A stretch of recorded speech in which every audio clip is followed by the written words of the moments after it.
Welcome to Hort Science Live. My name is Andrew Wilson from ICL Professional Horticulture, and today I'm going to talk about the timing of nutrient delivery.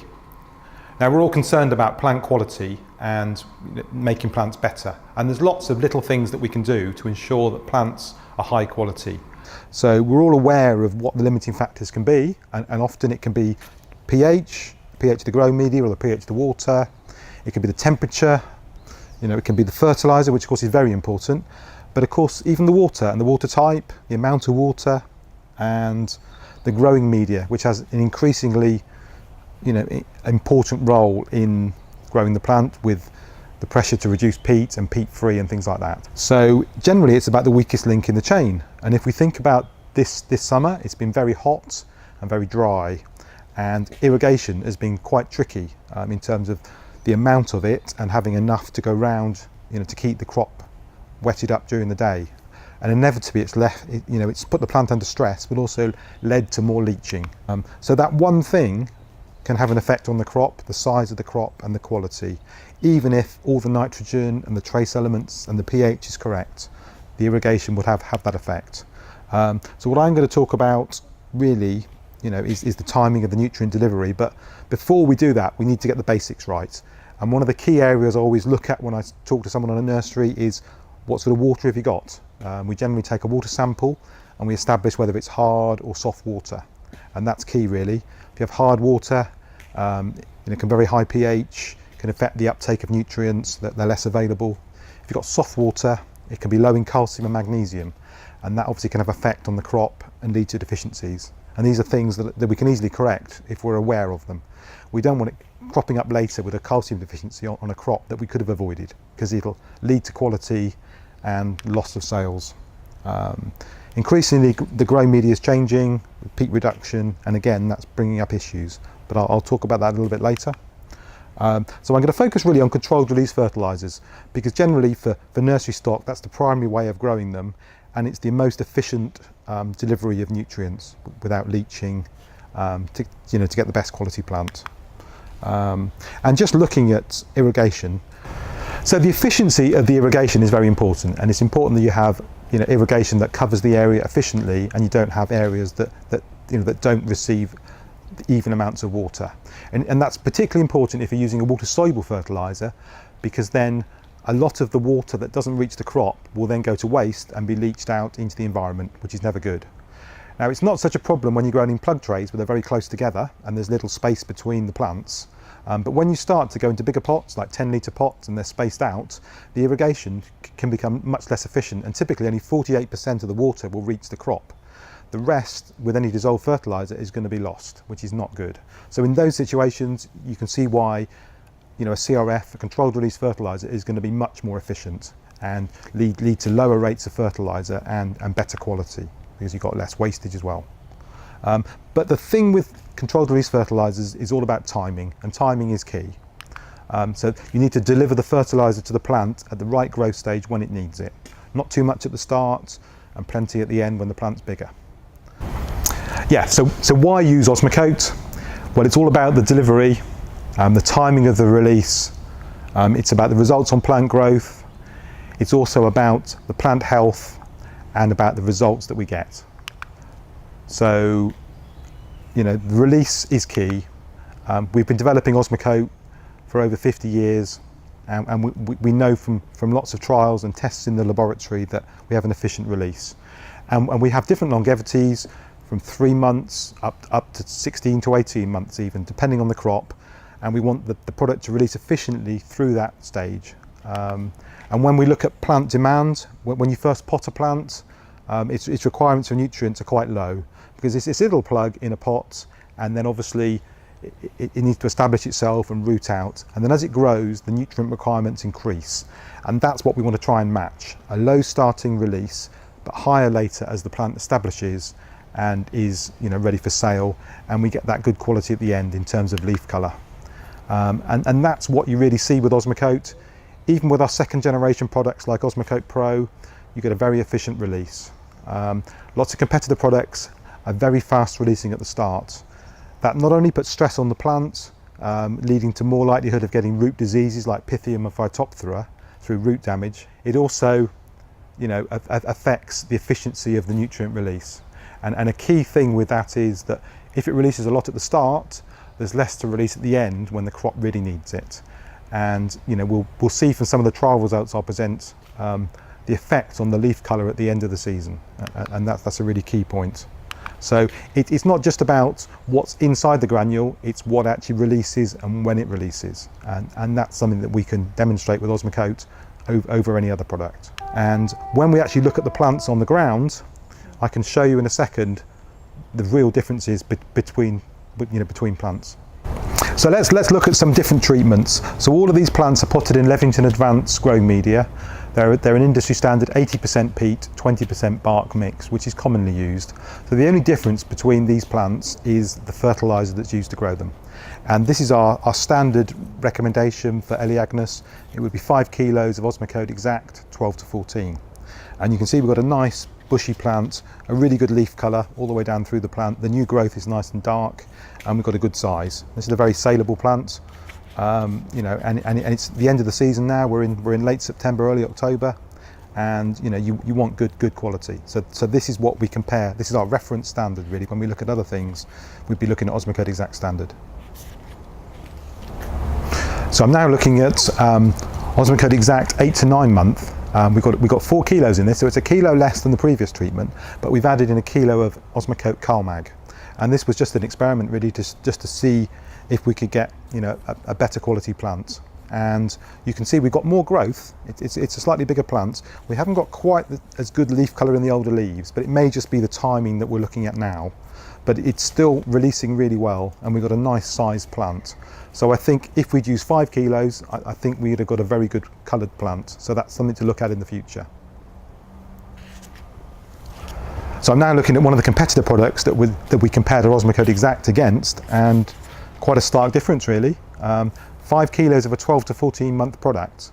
Now this is quite a fast starting product, so it released quite a lot at the start, and you see the plant didn't really get away too well, so we lost some growth at the start, and now at the end of the season it's really running out. There's not enough nutrition to support the new growth, and it's only got one shoot coming here, so there's a real nutritional problem there, and this plant is very pale. It's just not saleable. So what a difference.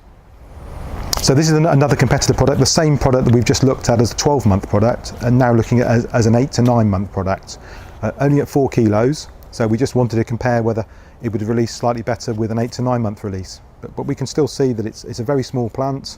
It's got a little bit of growth coming here, but we've lost a lot of growth at the start of the season, and there's very poor colour there. So this is not really a saleable plant. So we're now looking at the same competitor product as an 8 to 9 month. Instead of 4 kilos, we've increased it to 5 kilos. And I think you can see the effect. We've got a bit more growth, but it's still not got enough left at the end of the season. We've got very pale new growth here. So, although it's a slightly bigger plant, the quality is not there. The leaf colour's very poor. The other thing that we can do with the Osmocote Exact is, adjust the release pattern to suit different times of the year and different crop cycles. And a key thing is obviously autumn potting. You don't want too much release in the autumn, you don't want soft growth, but again you want better release in the spring. So we use the Osmocote Exact high-end product, which has a lower starting release, but they're much higher in the spring. So that works really well. If you're potting in the spring, it's a slightly different scenario. The standard probably works better because you want a bit more growth in May and June. So these are something we can model with the Angela Webb software and show the release curves and actually give you the predicted release in your own nursery environment, your own temperature zone. So it is really powerful. We look at the release of Osmocote all the time. We monitor the conductivity, and we've carefully developed products over the years, particularly with Osmocote Exact, that we know it's very safe. We know that the release is very predictable, and we know that the release is in tune with the plant. If you get the right rate and the right longevity for the crop, it's a very safe product. And I see lots of crops and people say, they're okay, but actually when you grow them side by side and you see the effect you can get with Osmocote Exact or Osmocote Pro compared to some of the competitor products, and particularly late in the season, we can get much better results. So why would you do anything else? Because the quality is there. At the same rate of fertiliser, we get a better quality plant. It's even a bigger plant with more shoots, and it's much more saleable. And that's what you really need. And we're constantly testing new CRFs to the market and comparing them with Osmocote and making sure that we're on top of our game. And when you compare the two side by side, particularly at this time of the season, you see real differences. And we're always coming out well in these trials. But it's also consistency. It's not just having the best product, but it's having the best release, the guaranteed release every time. And that's something that you can achieve with Osmocote. You know that every bag is the same. Because of our product testing, nothing's released until we know that it meets the exact specification. Lots of competitor products. It varies a lot between batches. Because of the production process, there's quite differences between the production. And we do trials every year where we buy different batches of competitor products in different markets, and then we run them alongside and do a comparison. And it's quite apparent, when you look at the release of the different batches, that the release is different. And in some of the trials this year, we had some very high temperatures, very dry times as well. The crops were drying out between waterings, and it caused a lot of stress. And with some of these competitor products, we saw some real damage to the plants and very poor establishment, particularly with Prunus lusitanica. And I can show you some pictures of that, which really clearly show that. But the Osmocote Exact was very consistent, and we got much better, much bigger plants because they were able to benefit and take up the nutrients when they required it, rather than having too much at the start, causing damage to the new shoots and the roots. Now, we extensively test our Osmocote products to ensure that they're safe even in harsh environments. And even with a second generation Osmocote Pro, we still want to be sure that it's safe to use in a glasshouse. Typically in a glasshouse, temperatures can be quite high, and we don't want a fast release of product that's going to damage the new shoots and the roots. And Osmocote is extensively tested to ensure that it isn't. And we get nice healthy growth. We don't get any root damage or damage to the shoots. And that's something that we see in our trials. Lots of plants are grown for garden centres, and obviously the quality there is really important. Often I speak to growers who are growing plants for landscaping, and they say, well, it's not so important, it's just about the height. Well, we've done some trials with Osmocote Pro, and we've shown quite clearly that if you get an even release over the season that matches the crop demand, you'll get nice growth. With some other products that we've tried, if there's uneven release or too much at the start, you don't actually achieve the same sort of height and bushiness of plants to sell to the final customer. So the plants that we get with Osmocote, have much thicker stems. They're a good size with lots of shoots, and that's really important when it comes to establishment in the landscape. One of the key factors that we try and protect against with Osmocote is that we get healthy plants, and we can see it in quite a few crops, particularly buxus. We see lots of diseases and leaf spots, within buxus, and we find when we match the nutrition and get enough nitrogen releasing and calcium and magnesium, there are plant health benefits as well. We see less disease with these products. And we've done quite a few trials recently with Osmocote Carmag, and we really see a better quality plant that succumbs less to disease. And we also see it with other crops like Prunus lusitanica, where we have a good release from Osmocote right through the season. And then we don't get the dieback and the leaf spotting that we can see typically with other products. So it's really important. If we match the nutrition and get the right release and cover all the elements that the plant requires, you get a much stronger leaf, stronger plant, and less disease. One of the biggest challenges when growing a crop is changes in the climate. 2017 was quite a wet summer, and we had instances of high rainfall events when a lot of water came down in a short period, causing a lot of leaching in the crop. In contrast, 2018 was very hot and dry and caused different sorts of stresses on the crops, with more watering and quite a lot of leaching.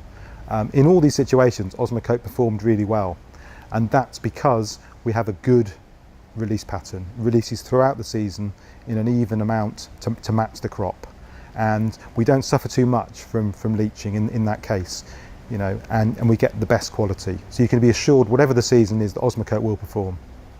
Now, growers are quite experienced in using peat-based growing medias, but recently there's been changes with peat reduction and peat-free growing, and this has an effect on the nutrition of the plants. A lot of the products used, such as wood fibre, bark and coir, have lower water holding capacity. They also have a lower buffering capacity, meaning they hold onto nutrients less well, and this has an effect on the nutrition, so we need to take this into account. Another thing to be aware of is that less lime is applied to peat reduced and peat free products. And lime is a really good source of calcium and magnesium. So these are things that we need to take account of when we're formulating a mix or advising on the nutrition. And if you take this into account, you can grow things well, with a peat reduced or peat free product. But if you don't, deficiencies will happen quite quickly. Now, when growing media is formulated, typically extra nitrogen is added to stabilise the bark or the wood fibre or the coir. And this can be added in terms of calcium nitrate, which is a common way to add it. The only problem with calcium nitrate is it's very soluble, and the nitrate nitrogen is not bound onto the peat or the bark or anything, and it quickly leaches. So it has quite a short-term effect at the start of the crop. So we can do much better by having a controlled release nitrogen to buffer it up over the length of the crop. And I'll show you some results in a second that really show the benefits of that. Now, when we add an additive to peat, such as wood fibre, typically at 30%, there is an effect on the nitrogen nutrition. Some of the nitrogen will be leached and some of it will be taken up by the wood fibre. So we need to account for that. And if we grow two crops alongside, typically Linister pileata, we'll see a different colour in the crop with the wood fibre if we don't add extra nitrogen. And instead of adding calcium nitrate, we can add Osmocote nitrogen 5 to 6 months, or we can add Osmocote Calmag 3 to 4 months. And these will stabilise the nitrogen over the crop and also release some calcium in the case of Calmag. So we're now looking at our peat-free trials using Levington Advanced Sustain, which is basically 33% coir, 33% bark, pine bark, and 33% wood fibre. And we've used our standard mix with the 5 kilos of Osmocote Exact Standard, and you can see we've got a nice sized plant, quite a good leaf colour here. You'll be quite happy with that. It's still growing away and looks very healthy. So again, the same growing media, but this time we've used 8 to 9 month Osmocote. And you can see a slightly darker plant, slightly bigger plant, with nice leaf colour and an excellent plant. So the possibilities of using 8 to 9 instead of 12 to 14, a lot of it depends on when you're selling the plant and when you're potting them. But these are things that we can advise you about. So we're now looking at a new product that we've introduced, particularly for peat-free growing. This is Osmocote 8 to 9 month with the 4 kilos, but this time we've added Osmocote Calmag at 1 kilo. And I think you can see it's a physically bigger plant. It's got a really good leaf colour here. And in early October, I think this is a really good plant. So this could be quite a good way forward for peat-free plants, giving some vitality to them and making them, really saleable. So we're now looking at a competitor product, a 12 to 14 month product at 5 kilos. And you can see the plant is quite small, it's got some pale leaves, and it's not really growing. At the end of the season, it released very quickly at the start, and it's sort of running out of steam now. And there's quite a dramatic difference compared to the Osmocote Exact Standard at the same rate. It's a physically different sized plant, a different leaf colour, and I know which one I'd want to buy in a garden centre. So we're now looking at an 8 to 9 month competitor product, and again, it's grown a little bit more than the 12 to 14, but it's still very pale, not a very good plant, especially when you compare it to the 8 to 9 month Osmocote Exact. There's just absolutely no comparison there, and as you say, the Osmocote wins easily. Something to bear in mind when you're growing plants in peat-free or peat-reduced compost is that the actual material has a lower water holding capacity, and what that means is at every watering, the pot will hold less water than it would with a peat-based. This means you might need to give more frequent watering or more watering when you water. So there will be more leaching of nutrients and they'll dry out quicker. A way to improve that is to use H2 Grow wetting agent, which will ensure that the full pot wets up and reduces the amount of water that you need to supply. So I hope I've demonstrated in my talk the importance of the release of fertiliser from the Osmocote and how important the timing is. And you can see the quality of plants you can get if you get it right. We've got a big team in the field and we use the Angela Webb software, so we're really able to give you tailored advice that can really give you the best results for your crops.